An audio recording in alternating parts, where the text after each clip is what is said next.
Salam olahraga, apa kabar?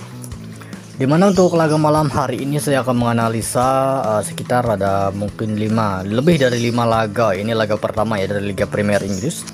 Mengenai dari laga kemarin malam memang sangat luar biasa ya. Mudah-mudahan untuk laga malam hari ini lebih baik.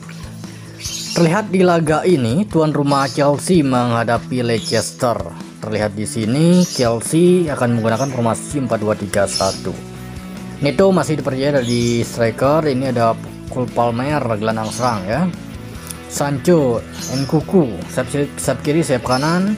Sedangkan untuk Leicester dengan formasi yang sama 4-2-3-1, tuan rumah Chelsea di laga ini cukup banyak pemain mereka yang mengalami cedera, yaitu sekitar ada 8 pemain. Sedangkan untuk Leicester terlihat ada 4 pemain. Dari klasemen sementara dari lanjutan Liga Premier Inggris, Chelsea pada peringkat 5, Leicester peringkat 19 ya.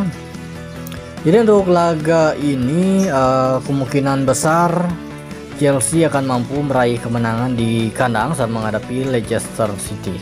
Oke, di laga yang kedua saya membahas pertandingan tuan rumah Tottenham menghadapi Bournemouth. Terlihat di laga ini Tottenham menggunakan formasi 4-2-3-1, Bournemouth dengan formasi yang sama 4-2-3-1. Tuan rumah Tottenham di laga ini cukup banyak, sekitar ada 5 pemain akan absen, sedangkan Bournemouth ada 6 pemain.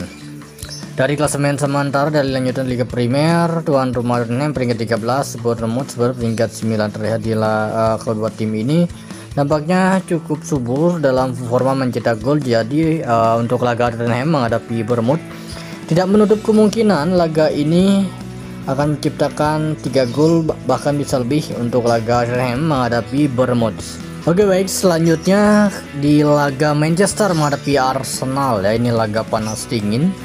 Ini terlihat di laga ini selaku tuan rumah itu Manchester menghadapi Arsenal. Onana masih tetap menjadi penjaga gawang untuk Manchester dan dibantu oleh Lindelof, Euro, ada lagi ya. Ini serang itu ada Henodlu. Jadi untuk laga ini terlihat Arsenal dengan formasi 4-3-3 ya. Partey, Odegaard, Declan Rice, Trossard, Enawaria dan Merino. Terlihat di laga ini Manchester cukup banyak pemain mereka mengalami cedera, yaitu sekitar ada 6, 7, 8, 9, ada 9 pemain.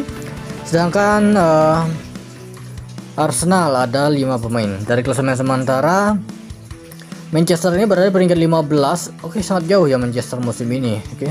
Sedangkan Arsenal berada di peringkat 2. Jadi untuk laga ini nampaknya Manchester akan mampu menahan Arsenal walaupun dari peringkat cukup jauh ya. Jadi tidak menutup kemungkinan laga Manchester menghadapi Arsenal bisa imbang di laga ini. Dari Serie A Italia, di laga ini mempertemukan tuan rumah Juventus menghadapi Atalanta. Terlihat di laga ini Juventus menggunakan formasi 4-2-3-1, Atalanta dengan formasi 3-4-2-1 ya. Oke, seperti ini.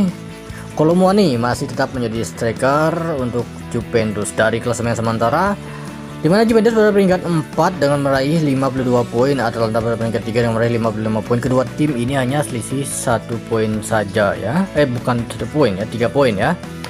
Jadi menurut versi saya sendiri di laga ini bisa imbang ya. Nampaknya Atalanta akan mampu mengimbangi tuan rumah Juventus.